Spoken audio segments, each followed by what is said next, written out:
au niveau donc de la population, surtout à Ziguinchor, le volet sanitaire et le volet éducation qui, en tout cas, en coûte ou bien en paie les pots cassés. Oui, c'est finalement tout le monde qui paie les pots cassés, les pots qui n'ont pas cassés. Vous avez parlé tout à l'heure, je pense qu'il y a des journaux qui sont revenus sur, par exemple, ce jeune adolescent, à peine âgé de 12 ans, Papa Amadou Keïta. J'ai rappelé ici, il n'y a pas longtemps, je pense que c'était dans la semaine, quand on a lu le communiqué du ministre de l'Intérieur, on parle d'un jeune tué par couteau et d'un autre mort dont on ne sait pas par quoi ni par qui. Et aujourd'hui, on se rend compte que finalement, le ministre de l'Intérieur, comme je le disais la dernière fois, mais c'est totalement fourvoyé dans ce communiqué. La preuve, aujourd'hui, l'autopsie et les résultats de l'autopsie démontrent que le jeune n'a pas été tué par arme blanche ou par couteau ou par je ne sais quel autre objet contondant, mais par perforation. Et ce qui a perforé ce jeune, qui est passé par le poumon, qui a détruit quelques autres organes du corps et qui est même ressorti, ce n'est pas un couteau qu'il fait. C'est une balle. Ça veut dire qu'il est mort par balle, mort par arme à feu. Le ministre de l'Intérieur devrait, dans ce genre de situation, soit s'abstenir de communiquer, de sortir un communiqué, ou quand il doit communiquer, dire les choses telles qu'elles sont. Déjà, la famille de la victime, dès le début, a dit non, nous ne sommes pas d'accord. Il n'y a pas eu de plaie causée par une arme blanche, mais ce qu'on a vu, c'est autre chose. On se souvient également de la jeune fille de Ngor. On nous a dit quoi? Que non, c'est probablement l'hélice d'une pirogue. J'ai expliqué ici, et après l'autopsie également l'a démontré, il ne peut pas y avoir une plaie causée par l'hélice d'un moteur de pirogue. Finalement, donc, on a l'impression que soit c'est le crâne de la fille qui est très dur et qui a fait même casser une partie de l'hélice, puisqu'on a retrouvé dans l'hélice selon l'autopsie, des fragments dans le crâne de cette jeune fille, que Dieu les accueille au paradis, elle comme toutes ces victimes de ce qu'on pourrait appeler l'incurie de l'État. Je mets dos à dos l'État, l'opposition en ce qui concerne l'affaire Ousmane Sonko, Adji Sarr ou Adji Sarr Ousmane Sonko, Mame Mbaye Niang Ousmane Sonko. Pourquoi dos à dos l'État et l'opposition? L'État a la lourde responsabilité, mais l'impérieuse responsabilité d'assurer la sécurité de tous les citoyens sénégalais. Tous les citoyens sénégalais.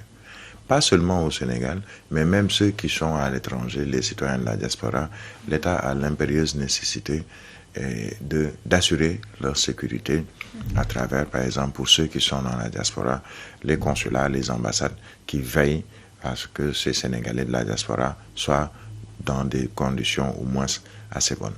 Maintenant, ici au Sénégal, cette sécurité incombe à l'État central et donc à ces différents démembrements que sont les forces de défense et de sécurité, l'armée, quand il s'agit des frontières, la douane, la police, la gendarmerie, entre autres. Il faut extirper de ces corps ce qu'on appelle les brebis galeuses, ces personnes qui ne suivent peut-être pas les directives venant de leur commandement. Parce qu'un policier ou un gendarme qui use de son arme à feu dans des circonstances où il n'y a absolument aucun danger pour lui, parce que c'est un peu comme ce qui se passe en Israël où ce sont des jets de pierre et en face l'intifada, comme on appelle Palestine et les territoires occupés de la bande de Gaza, où ce sont des gens qui ont des pierres, qui avaient des lance-pierres, et en face d'autres qui ont des roquettes, qui ont des chars, qui ont des pistolets semi-automatiques ou des automatiques. C'est-à-dire que les rapports de force ne sont même pas égaux, ne sont pas pareils.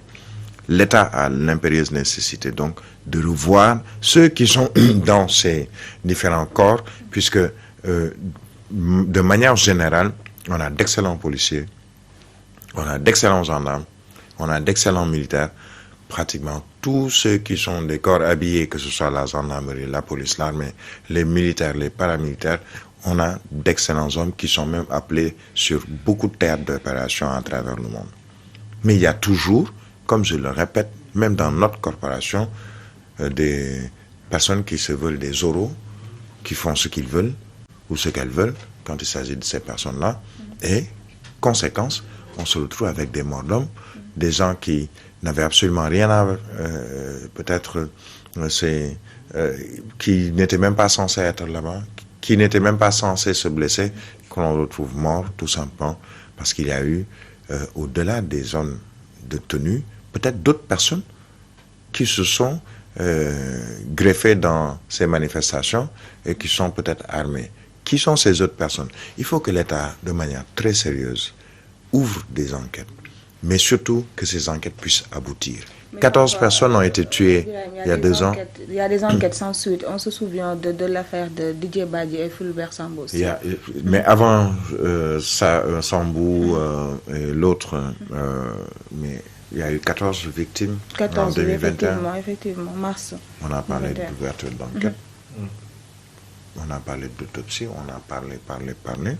Mais quels sont les résultats de ces différentes enquêtes? Personne n'a été arrêté à ce que je sache. On nous a montré des images où ce sont des gens en civil. Est-ce que ce sont des policiers en civil, des gendarmes en civil ou autres en civil, mais des gens en civil qui détenaient des armes à feu. Des fusils à pompe, des pistolets, entre autres. On a vu des gens attaquer à l'aide de pistolets, d'armes à feu, des supérettes ou supermarchés, le cas par exemple de Auchan. On nous a parlé d'enquête, jusqu'ici absolument rien n'a été fait.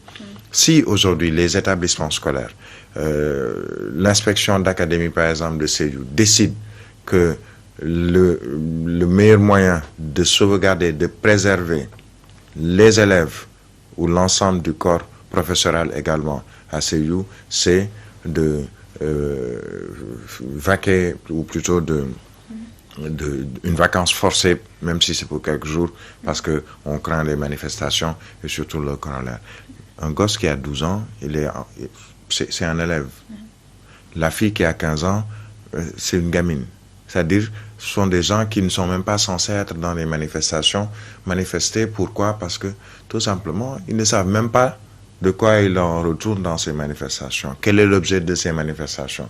C'est pas un gosse de 12 ans qui vous dira non, c'est parce que je veux préserver le projet PASTEF. Non, ils ne connaissent pas le projet. À 12 ans, ben on se dit, ben écoute, on va suivre la foule ou la masse parce qu'il y a une manifestation. Ils en font même un jeu. On a tous été jeunes ou des manifestations qui se tenaient dans les universités, les étudiants qui venaient sortir les écoles, mais on y allait carrément tout simplement parce que...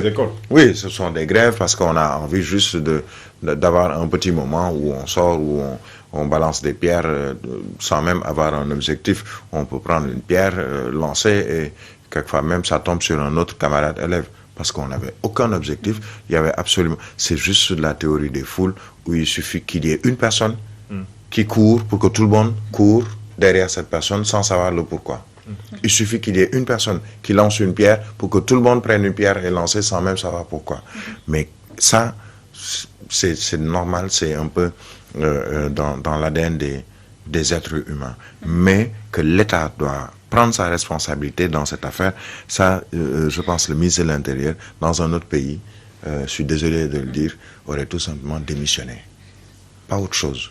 Il aurait démissionné pour dire, écoutez, je me suis fourvoyé sur toute la ligne, je vous ai sorti 2 communiqués et aucun des 2 communiqués n'est vraiment plausible. Il ne faut pas être idiot, il ne faut pas être hyper intelligent pour savoir que l'autopsie, ou en tout cas les résultats de l'autopsie qu'on nous a montrés concernant le gosse de 12 ans mort à Kermassar, je pense, c'est ça. Bien entendu, à Keur Mbaye Fall.